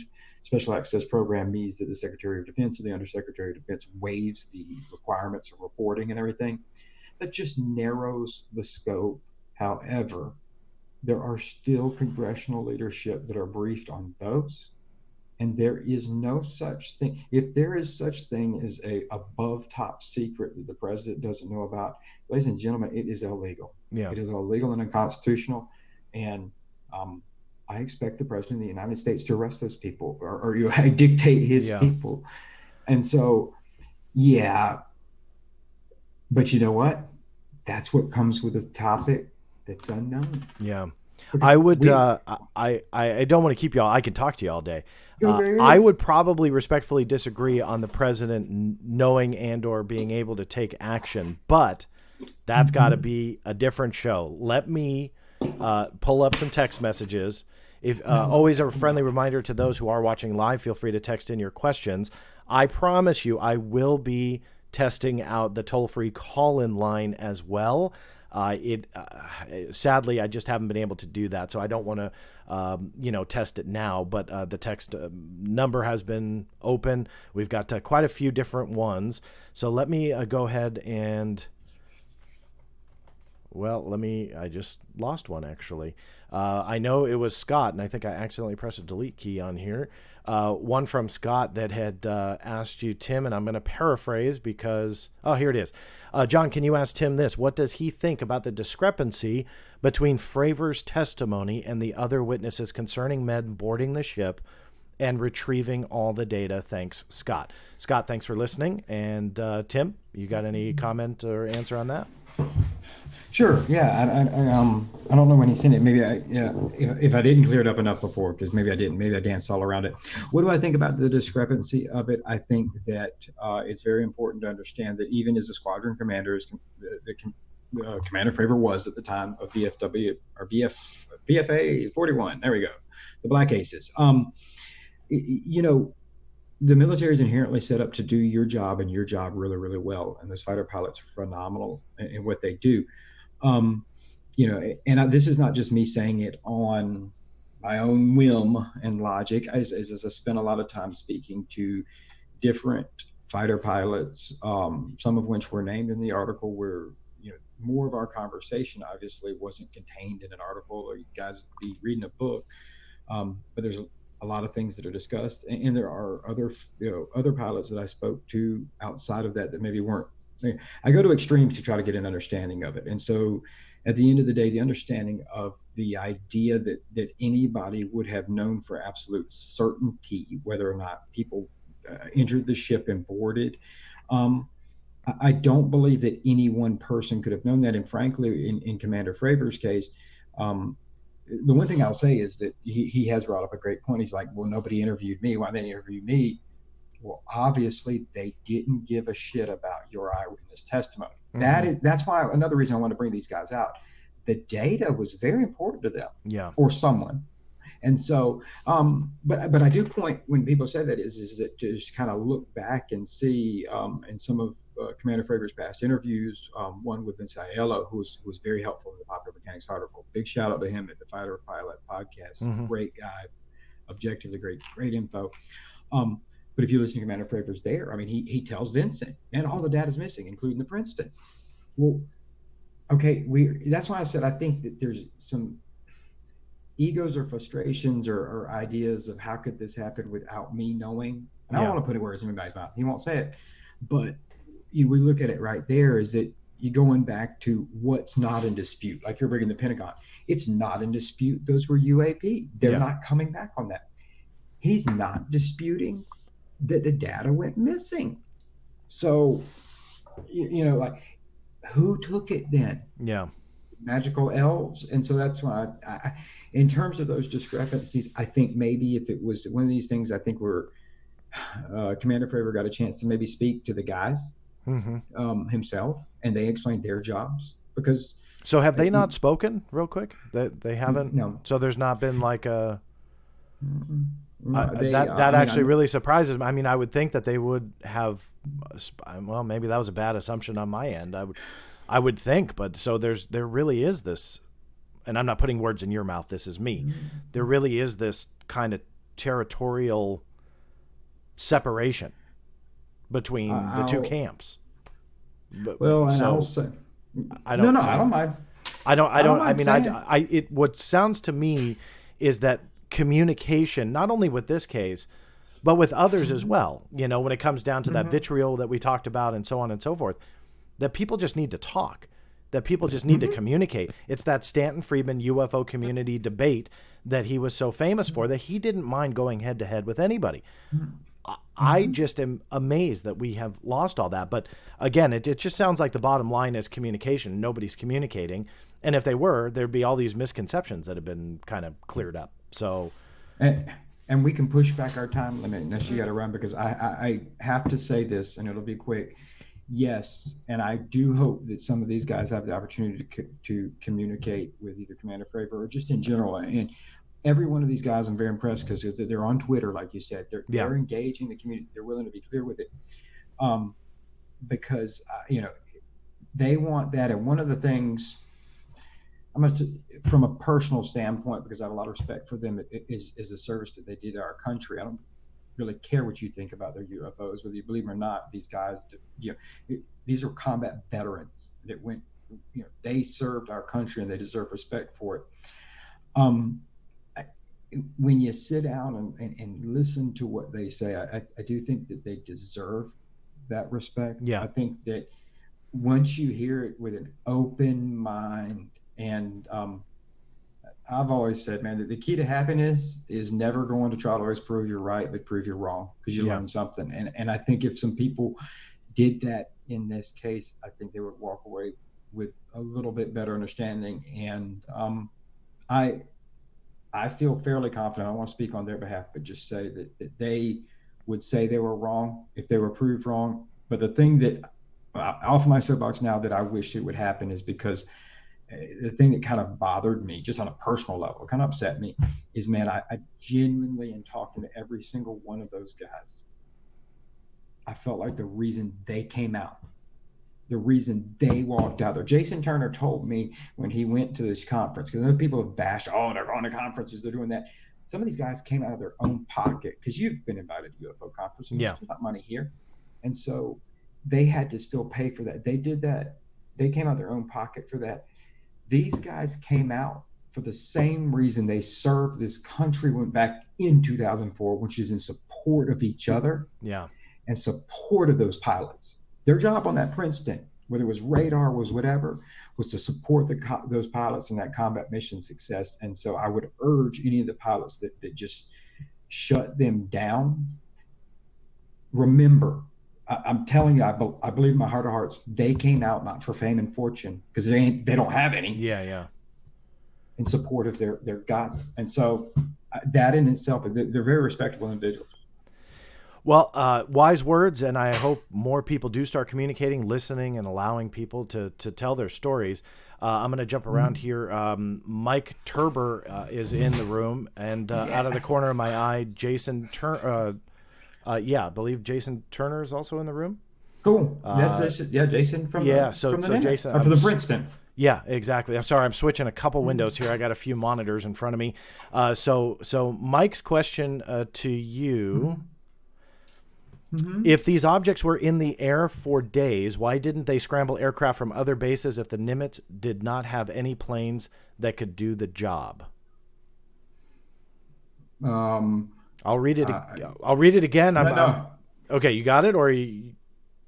Yeah, no, I understand what Mr. Turber is saying, and Mr. Turber and I have communicated in the past, and I could have some questions for him if he would like, but I would just say that I can't answer something that I wasn't there at. Yeah. Nor would I bring up. You're asking me to why did they not scramble jets in the air from? He said other bases. Scramble from other bases if the Nimitz did not have any planes that can do the job. Was the question? Yeah. I have never served in the United States Navy. I have never been a pilot, nor have I been in a command position to serve in the military or Navy, nor has Mr. Turber. And so I don't know why. That is a question he would need to direct to the U.S. government. Okay. What their operations were. Sounded like you had some questions for Mike. There might be some, forgive me, I don't know the connections, but that being said, he says, if there are any questions about statements that he's brought up, he will be happy to answer. So obviously if I can help, if you guys don't know how to communicate, let me know, but we'll put you guys in touch. Last comment from Mike was, let's order satellite images that cover dates of UAP sightings in the hopes that we can catch one on an image. Now, with that, there was also another text message, no name on this one. So reminder, guys, if you guys and gals, if you want to be named, feel free to put it on there. Now, these are some photos that I haven't had a chance. I can see the thumbnails. I'm not going to bring them up full screen. To whomever sent in this message, I don't know if this was meant for you or me, Tim, but this is a good spot to insert your website so people can contact you. These are photographs of tic-tac objects in Antarctica that were sent in. So they apparently have sent them to Linda Moulton Howe and to the stars, but nobody has responded or wants them. So they're sending them in to us. So that being said, how do people contact you, Tim? We'll just make it easy on that. Sure. I've got the website that I use that I'll start, like I said, after the first year, I'll start, try my best to get blogs out, maybe weekly or stuff, just more community centered product. And that is Coyotes, it's like the coyote, tail.com, coyotestail.com. And so there will be a blog and different things. And in fact, very, very measly little stuff. But I do bring out some of the FOIAs that I've gotten. I say measly compared to yours. So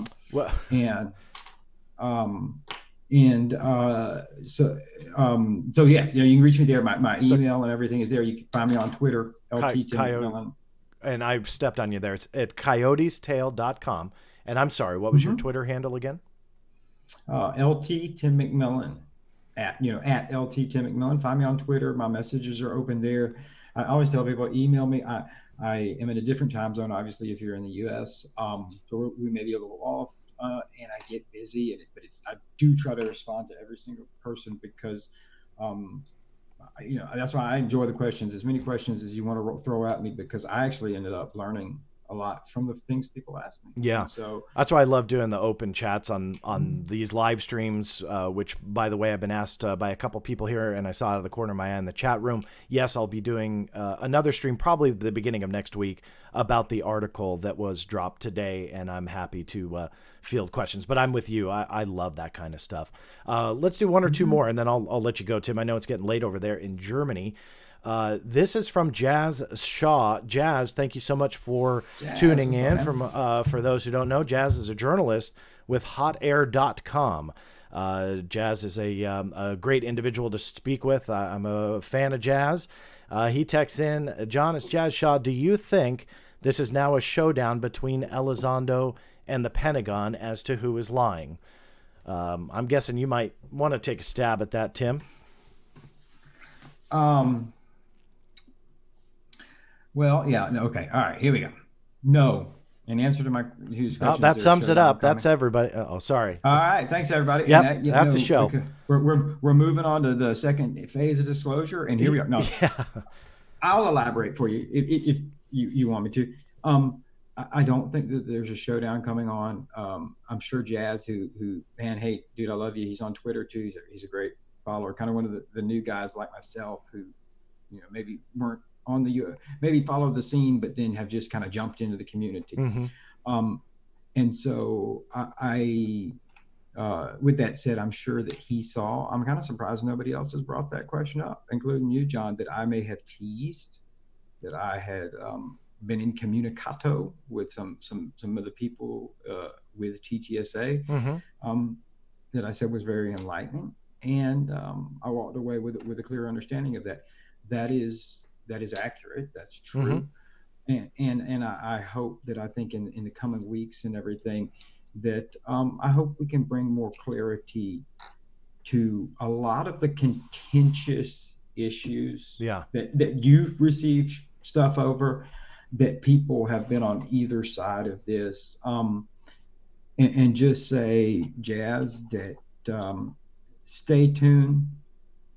Everybody's human, including TTSA and the guys, and some of the talks with some of the people I have there, they were good. I walked away, and I don't mind saying that you and I talked off before about some of that conversation, John, because everybody mm-hmm. calls you a hater and says that, and mm-hmm.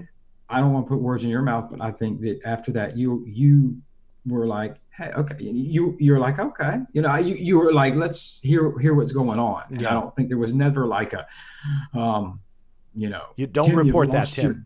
I'll push back. Don't report that. Meaning I'm not saying that. Yes. Yeah. Exactly. Yeah. You were very open. That's what I think people don't realize. You were really open and interesting to some of the things. And I didn't tell you everything because at the end of the day, I'm not going to put something out in publication. And I'd like to think that Elizondo respects that. That's one of the people I've talked to. Mm-hmm. I'd like to think Chris Mellon respects that. That's somebody I've talked to. I'm not going to put it out if I think it's not accurate for the people. Yeah. But I will say that in some of our conversations and some of the stuff that I have been able to get, not just from them. Yeah. Everybody's clear. I'm not shilling for them. Some of it maybe comes from the DOD. We'll see. Yeah. And those are nice teases, Tim. But I am looking forward to that piece. And I know I joke around a lot about it with you, but in all seriousness, I do think there is so much common ground between the big bad, John Greenwalds of the world and what TTSA is trying to accomplish. And I think that comes down to the communication thing, that people don't pay attention to what person A or person B is actually trying to say. And by asking a question, you're not equating that to an attack. And I think a lot of people miss that. So it's very encouraging to me that although they do ignore me, I'm not going to hide from that. They probably don't like me, and hey, they probably have some reason to not like me simply because I just report what I find, whether it be a document or a statement, and put it out there. And when they correct a statement either way, obviously today shows that I'll put it out there. But in each time that I've done that, I have reached out to them and said, it is not fair for me to talk about you without you guys having a say. And in almost every email I've started, in the interest of accuracy, this is what I'm doing. I want to have this proven wrong, because it going back to the Senator Harry Reid letter, and that whole debacle, which I've talked about before on this live stream or this channel before, and how no one ever tried to get that statement changed. I failed. I didn't get it changed. But that statement that said, okay, look, here's a document, Pentagon, can this change your statement now? Can we get it reissued? And they didn't. So I think that I hope anyway, because I do appreciate your kind words and recognition of me. Like, I just want to know what really happened, you know, and I really am interested in it. So going back to when I was saying that I'm encouraged, I really am. I'm encouraged that they're speaking to you. I never demanded that they speak to me and only me and address this stuff. I'm encouraged that they're speaking. And like I said on social media, I'm hoping that this is a kind of a turn, that they will field a few hardball questions, because it seems like they don't like to. So it's encouraging to me. I'm honestly looking forward to that. And they have. I'll say that That's much. awesome. That they have, and that's it. It's good to hear. It's good to walk away with it. And I'll just say that, you know, I have told the individual I spoke with at TTSA, I'm not a fan, nor am I a critic. Like, that's not my job. Yeah. I would hope that people realize that they saw the article I put out in Vice with Bob Lazar. I would say that was a rather critical tone, though I just presented facts. You know, I didn't present any slant, and I won't do that. But I hope people respect the fact that I am willing to call BS if I see it or if I feel it, or I won't print anything that I don't believe is accurate and the people deserve it. And so hopefully, you know, when I say that, you know, in some regards, some of the things that were a little clearer, and it ultimately boils down to, like I said, I think that some of the things, it all involves human beings. Maybe sometimes it's not as difficult as we think. And, but we all have egos. Meaning, you know, just like, you know, there's plenty of times when we're like, forget that guy, because they've talked trash about us. That probably goes on in all things, but you know, I'm glad to have opportunity to talk to you one-on-one, because hopefully a lot of the people who are listening to this kind of feel like it's a one-on-one, however you feel on it. Zealousy is not good, whether it is religion, whether it is anything. And so zealousy on either side is not good. Maybe we can end some of that zealousy, because if the evil John Greenwald, and I told somebody on Twitter last night, when they said, you know, I said, I'd spoken to TTSA with some really interesting conversations. I walked away with it. Have you told John? And I'm like, I did. He defriended me, and then I couldn't get back in touch with him. No, people be surprised to be like, you listen, we back and forth, and you're like, okay, all right. You're like, you know, but what about this? And that's what I mean about being that detail guy, because I want to be able to say, when you go, yeah, but what about this? It doesn't make sense. Is that when people are legitimate and some stuff maybe is mistakes, I can go back and say, hey, but what about this? And then walk back and they say, well, this is how this happened. And I go, you know what? I get it. You know, we all make errors, and I'll say that I hope he wouldn't be mad at me saying this. I'll say two things that earned a lot of respect in my eyes in terms of Luis Elizondo. This was one of our first conversations we ever had. This goes all back to the summer. Is he said, we're not perfect. We've made mistakes.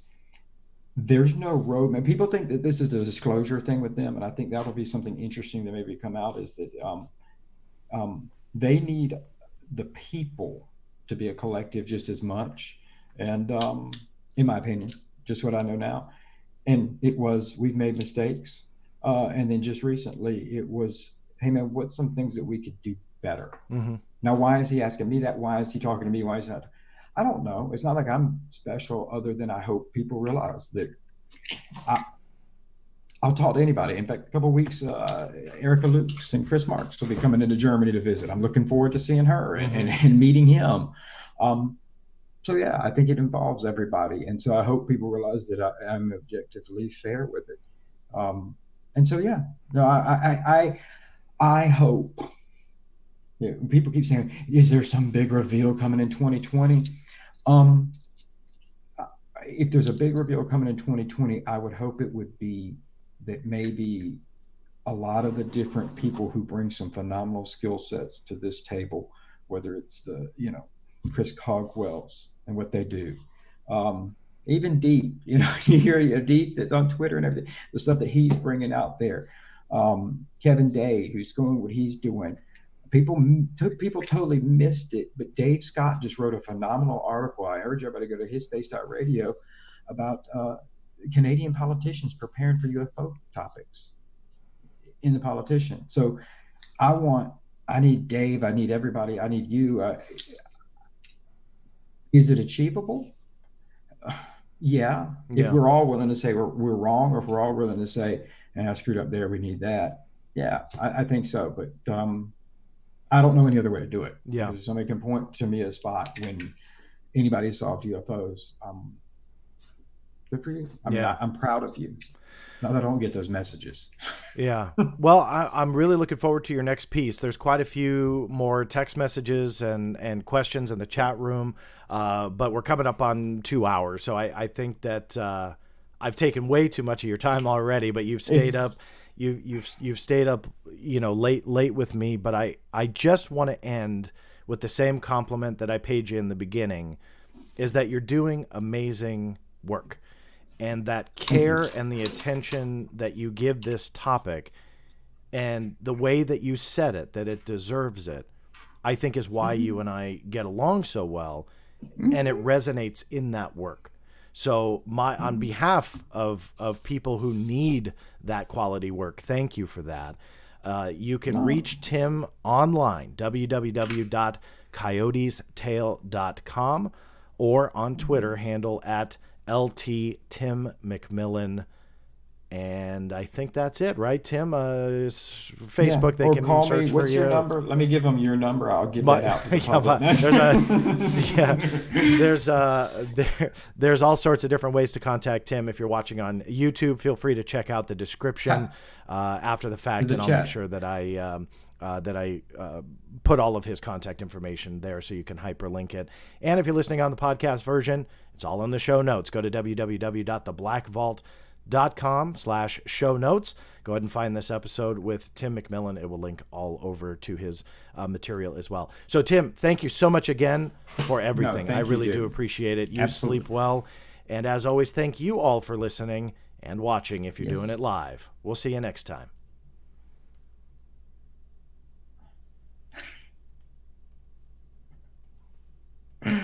One sec.